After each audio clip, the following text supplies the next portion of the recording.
Still unable to find the right words, I gently embraced my granddaughter, Wendy. "I'm sorry, your mom is." I told her in a trembling voice that your mom had gone a long way. It was a reality too harsh for a 10-year-old girl. No matter her reaction, I was prepared to support her. When Wendy learned what had happened to her mom, she suddenly smashed the photo frame in the living room. The acrylic frame contained a family picture of Wendy, my daughter, her husband, and me. There are 4 of us. It was only secured at the corners, so even a small effort from her was enough to shatter it. Silently, the photo alone fell to the floor. I couldn't understand her actions and raised my voice without thinking. "Stop it. That's a precious memory from our family trip, isn't it?" But, Grandma, Mom told me to look at the back of this. Unperturbed, Wendy picked up the fallen photo. She was an innocent, smiling girl, but sometimes her words seemed surprisingly mature. Perhaps my daughter Emily's spirit appeared here and told Wendy to do this. No, she said if something happened to her, to look at the back of this photo. Wendy handed me the photo with a bright smile. I looked at the picture, not knowing what it was about. My name is Anne. Until recently, I was the president of a clothing brand. When I thought back to a few months ago during Saturday lunchtime at my usual diner, it was a chilly, rainy day in early spring. I'm thinking of retiring from the president. On my 67th birthday, Emily had strongly opposed it. I had always been there to advise her, and I was proud to be her understanding confidant.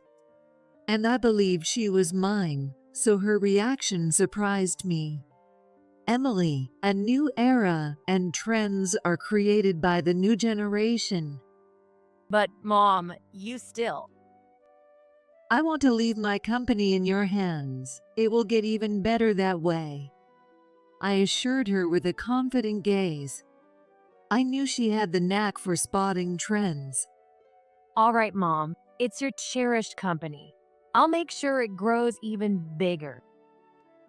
Her enthusiastic demeanor reminded me of my husband, who had passed away early. When the company was just starting, he was full of determination. "I will definitely make you happy." Then, right after Emily was born and I was savoring our happiness, he died in an accident. The loss came so suddenly I couldn't even feel sad, just blamed myself. But then, there was Emily. I had to protect and raise her, which spurred me on. Without Emily, I wouldn't have made it this far. Raising a daughter on my own while managing a business, I lived my life to the fullest. I was relieved I could get her through college. Her once dependable small back was now slightly taller and more reliable than mine. Now, Emily is dedicatedly pushing our company forward every day. She still consults me about anything uncertain or troubling her. Today, she called me for lunch to discuss her concerns about our relationship with a rival company. Mom, sorry to keep you waiting. Have you ordered yet? I'm just deciding now. As we both looked over the menu, we finished ordering through the touchscreen installed at the table. Then, Emily's expression sharpened as she switched to her business demeanor. So, you see, Nancy is. Nancy was Emily's classmate and the president of a rival company. They met in college and remained in touch even after graduating and getting married. I had met her several times, a person who appeared serene yet possessed a remarkable sense of creativity. Nancy has also started her own company, and she's a good rival, competing in performance with Emily. Lately, though, there's something off about Nancy. She's suddenly become distant. Don't you know why? Not really. I've even been blocked on social media, wondering what to do. While munching on her specialty fried chicken with plenty of tartar sauce. What do you think? She stuffed her mouth full as she spoke. We've had these kinds of conversations before. But neither Emily nor I expected that she would become bitter enemies with her childhood friend. It would be best if they could meet and talk, but that seems difficult. And there's a bit about David too. Emily added with a troubled look. David is her husband and also the vice president. Lately, he's been making a lot of mistakes at work, and I have to cover for him. Really? Totally. He forgets his documents at meetings with clients, shows up late to meetings with bed hair. The stories of David's blunders continued, and it was stressful for Emily. I'm grateful to you, Mom. You raised me while running the company, and I really respect that. But Emily continued, looking down. That's why I want to run your company properly, but I hate that he's messing it up. After finishing our meal, we stepped outside. Basking in the early summer sun, I smiled and said, "He's trying his best. Remember, failure is the stepping stone to success. It'll get better." Emily puffed her cheeks, seemingly unconvinced. About 2 weeks after our lunch, we had a family dinner. Our family has a tradition of dining together once a month on the third Saturday. I always looked forward to these dinners more than anything. Since my husband passed away, I had become distant from my relatives, and I didn't have many friends nearby. Having retired from the presidency, I hardly talked to people anymore, so these occasions were especially important. I left home eagerly, arriving at the venue 30 minutes early. The place was a slightly upscale Taiwanese restaurant, renowned as a hidden gem in reviews. Seeing my overly excited self, the staff couldn't help but chuckle. "Oh my God." I was guided to a table marked reserved, where I waited for Emily and her family. Glancing outside the window, I noticed someone briskly walking under the street trees. It was Nancy. I leaned forward impulsively, but could only follow Nancy with my eyes through the glass. Since hearing from Emily, I had been somewhat worried. Nothing could be inferred from Nancy's brisk walking, but I wondered what she thought about Emily. As fellow business owners, shouldn't they have things in common? I had few friends in similar positions, but I rarely had fallouts with them. Therefore, it was hard for me to empathize with Nancy's feelings or Emily's. While I was thinking, Emily's family arrived, looking surprised. Mom, you're quite early. I guess I got the time wrong. I laughed awkwardly and urged them to their seats. Emily, her husband David, and their daughter Wendy each took their seats. Wendy is turning 10 this year. Her innocent smile is striking, but sometimes she acts surprisingly mature. We opened the menu and each picked our favorite dishes and sides to order. Grandma, I don't have a single cavity. Wendy announced proudly, showing off her neatly aligned teeth with a smile. Really? That's because you've been brushing well, haven't you? Yes. I brush my teeth morning and night. Wendy boasted, puffing out her chest. It was endearing to watch her, and it warmed my heart. Dad has cavities though, 6 of them. She glanced at David and giggled. Hey, don't tease adults too much. David smiled along though. I had heard he'd been making some mistakes at work and wondered if he might be feeling down. But he seemed cheerful throughout.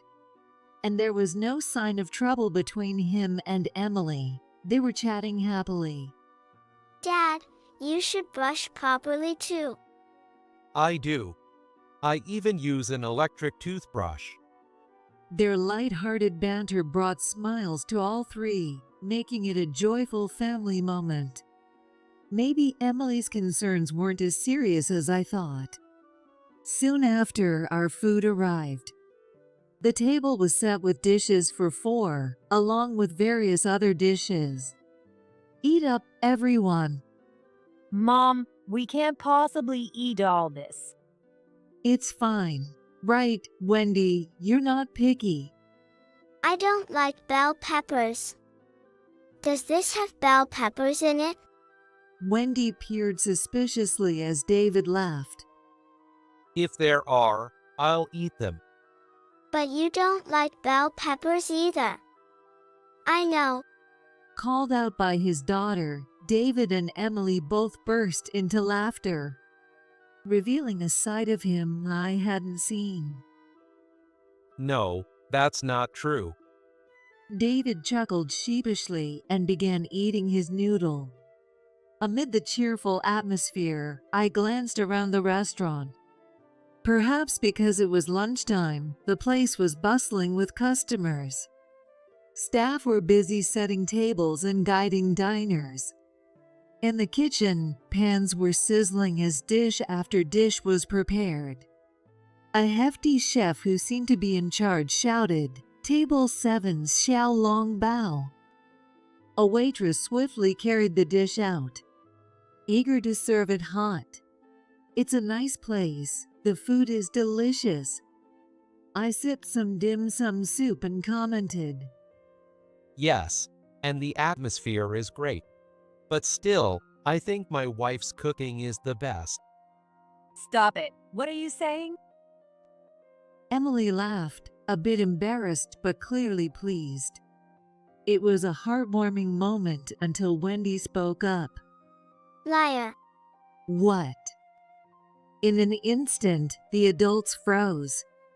The bustle of the restaurant seemed to fade away, and an eerie silence fell over us. The 3 adults stared at Wendy. Wendy, what did you just say? While forcing a smile, I asked Wendy. I said Dad was a liar because Dad always leaves Mom's cooking. No, that's not it. It's because I snack too much before dinner.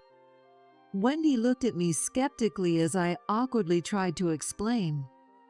But her expression quickly changed back to one of innocence, and she burst into laughter. Really? Dad, that's not good. That's right, Wendy's been patient. From now on, no snacks for Dad. Oh, come on, that's not fair. Laughter filled the air, and the 3 of us were smiling again. Before we knew it, the sounds around us became audible again, and the lively atmosphere seemed to return. After dessert, which was almond jelly, we ended our meal without incident. As we were leaving, I lingered a bit to say goodbye to Emily's family. Grandma, thanks for the dinner today.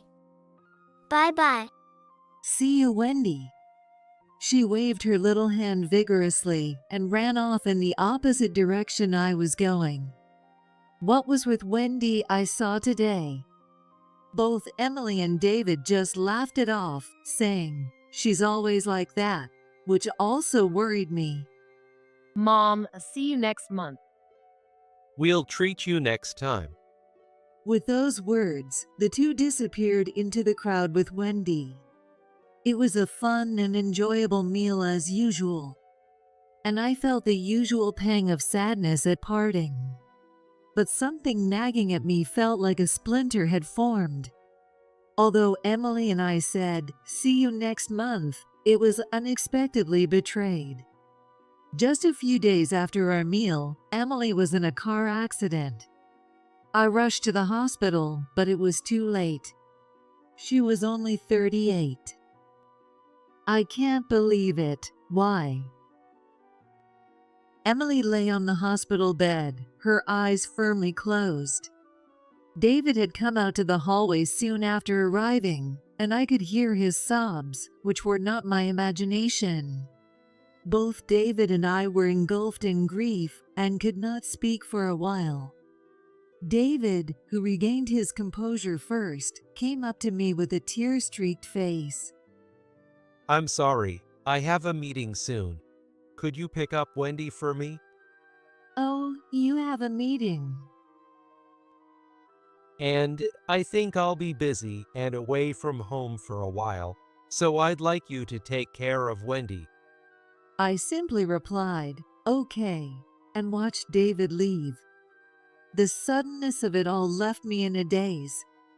Unlike David, I wasn't strong enough to act immediately after losing a loved one. The days I spent with my daughter flashed through my mind in an instant, almost missing Wendy in them. Wendy should be getting out of school about now, and she doesn't know about this yet. How should I tell her about her mom's death?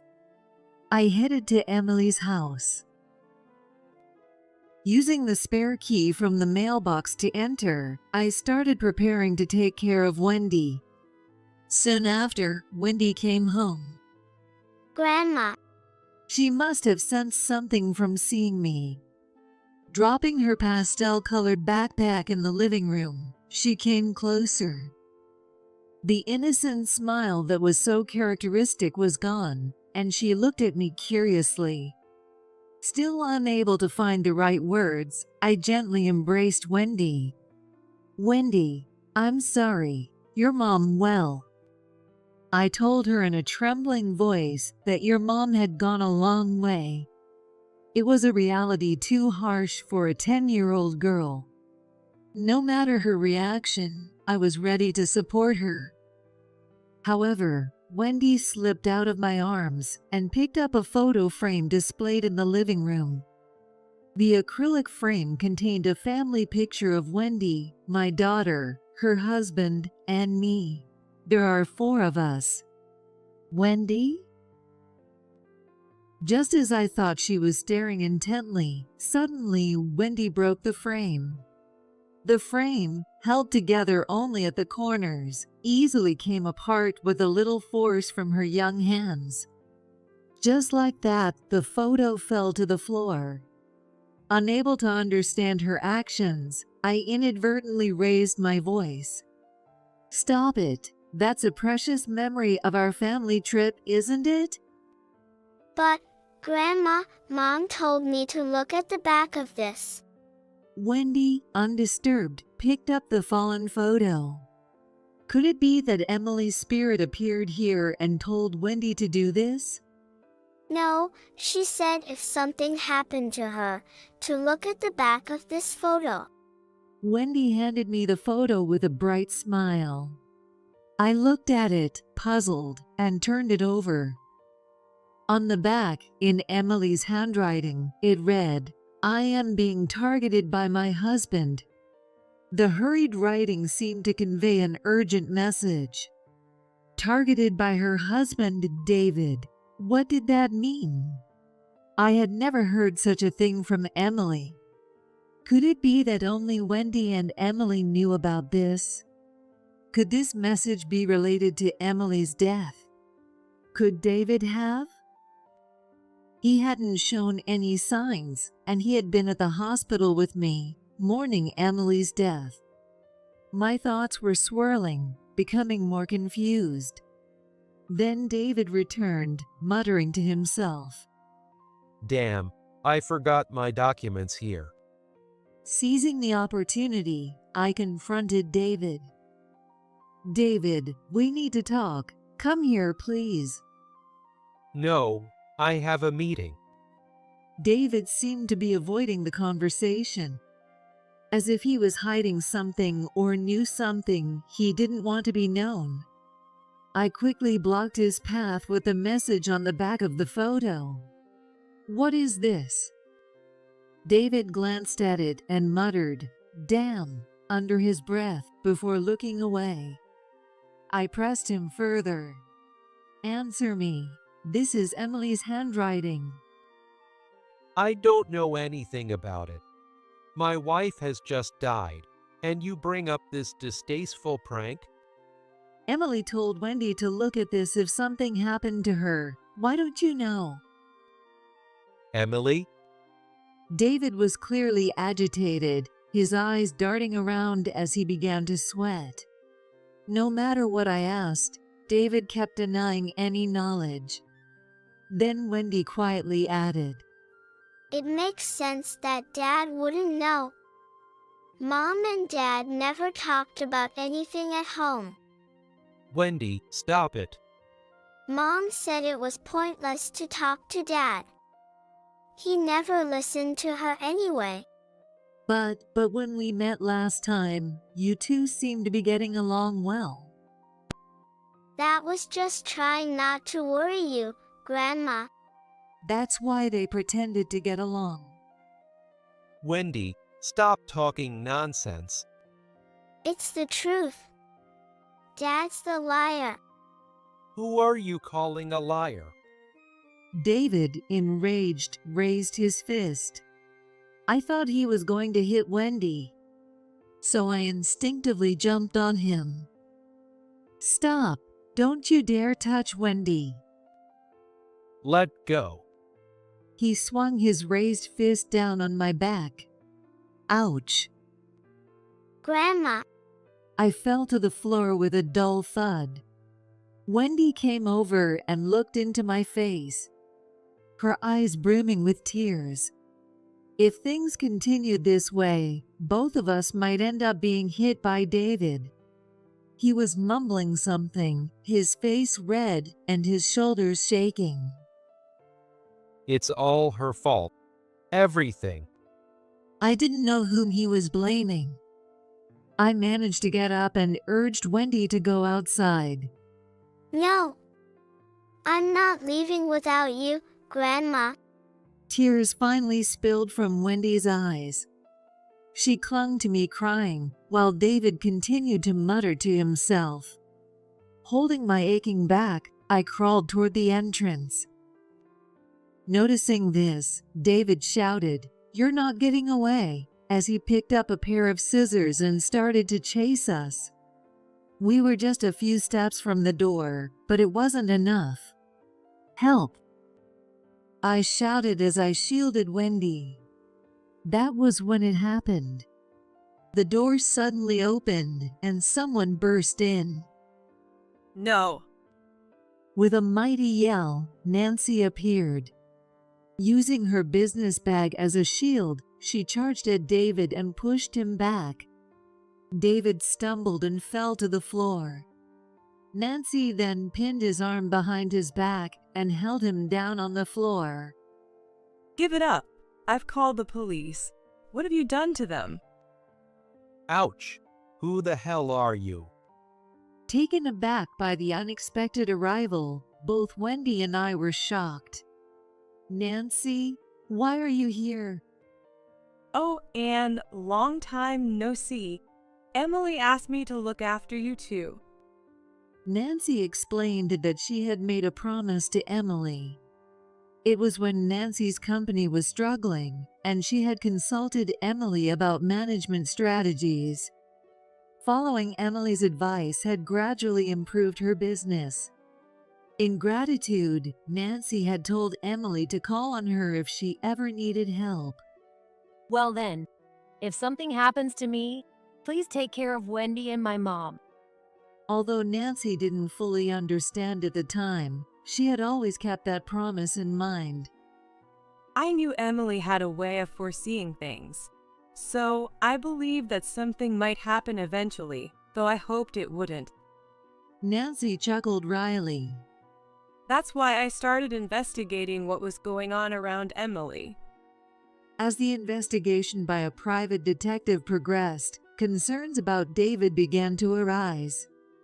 Initially, since he was Emily's husband, it wasn't unusual to think he might be involved in some related matters. But then, it became clear that there was something abnormally wrong. "What do you mean?" You must be aware that he had Emily cover for his mistakes at work. Of course, I knew that. But what does that have to do with this? David groaned in frustration and exclaimed, "It's all her fault." Emily was always helping me, meddling unnecessarily. It was annoying. Annoying? You felt that way? My self-esteem was damaged. I am the vice president, after all. Unbelievably, David harbored resentment towards Emily. And from that resentment, he had been planning to take over the company. Exposed, David started ranting nonsensically. Nancy firmly restrained him. David continued to rave. Today's car accident was a coincidence. I thought it was lucky. I saw it as a chance to take over the company. How can that be? You were crying in the hospital. I clearly heard David sobbing. Was that also his act? Acting? No, those were tears of joy. Far from mourning Emily's death, he was internally delighted at the opportunity to take over the company and cried tears for that reason. David's nature was utterly twisted. I was too shocked to speak, but Wendy clearly stated, He's the worst. He's not my dad. Just then, the sound of a police car arriving could be heard. Through the open front door, a robust police officer entered, followed by a slender middle-aged officer for support. David was subdued by the robust officer and dragged away. Beside that, we explained the situation to the middle-aged officer. By the way, Nancy, that was quite the charge. Well, I did karate as a kid. Shortly after, the police officer cautioned her, "Please avoid dangerous actions." Wendy and I ended up living together. Emily's funeral received condolence messages from business associates and her friends, and Nancy also attended the ceremony. I truly felt it was good that we could send off my daughter together. After the interrogation by the police, I saw David again a few days later, and he looked haggard. A large bruise had formed on my back where he had hit me. On Nancy's advice, I went to the hospital, got a medical report, and submitted it where necessary. Whether it was because of that or not, David was eventually convicted of assault. I imagine he's in prison now. I decided to legally adopt Wendy and raise her myself. With everything that happened, I felt drained of both physical and mental energy. But I can't afford to fall apart for Wendy's sake. I must protect this child left by Emily. I'll try to hang in there a little longer. I whispered to myself as I watched Wendy's sleeping face. After the funeral, Nancy invited me for tea, and we went to a chic cafe near the station. There, Nancy confessed that she hadn't genuinely disliked Emily. Embarrassing to admit, but I was jealous of Emily. Jealous? Why? I realized that no matter how hard I tried, I could never beat Emily. Nancy confessed after discussing business strategies, which confirmed her feelings. I was jealous and frustrated, and I ended up blocking her on social media to distance myself. She continued, taking a sip of her latte before adding, But really, deep down I respected Emily. Nancy said this with a hint of sadness. Perhaps somewhere in her heart, she regretted blocking Emily on social media. If I had known it would come to this, I honestly wish I had reconciled with her. For Nancy, Emily was a rival but also someone worthy of respect. Nancy, thank you for being a friend to Emily, I said, to which Nancy smiled shyly. Then, the conversation shifted to what would happen with my company. With both the president and the vice president gone, rebuilding the company would be difficult. I was temporarily managing some parts, but I couldn't continue for long. I was considering transferring ownership and letting go of the company. Please let me do it. Nancy suddenly offered it, and I almost spit out my coffee in surprise. I hadn't expected Nancy to say that. But it's going to be tough. I fully understand the difficulties, but I want to protect the company that Emily and you cherished. Please let me. Nancy earnestly begged for it. I hesitated, but was moved by her enthusiasm and felt that I could entrust her with it. All right, I'll proceed with that in the board meeting. Thank you so much. This marked the beginning of Nancy and I growing closer. In the months that followed, we often dined together, and I came to think of her like a daughter. Meanwhile, Wendy, though separated from her parents, didn't seem much bothered about her father. She had somewhat come to terms with her mother's death over these months. Honestly, I still couldn't believe Emily was gone, but I decided to live looking forward. Lately, Nancy also comes to visit, paying respects to Emily's portrait. Wendy and she have grown closer, and their outings together have increased. Today, we enjoyed a girls' day out at the diner where Emily and I used to have lunch. Nancy, guess what? I don't have a single cavity. Wendy proudly boasted. I couldn't help but hope for such peaceful days to continue.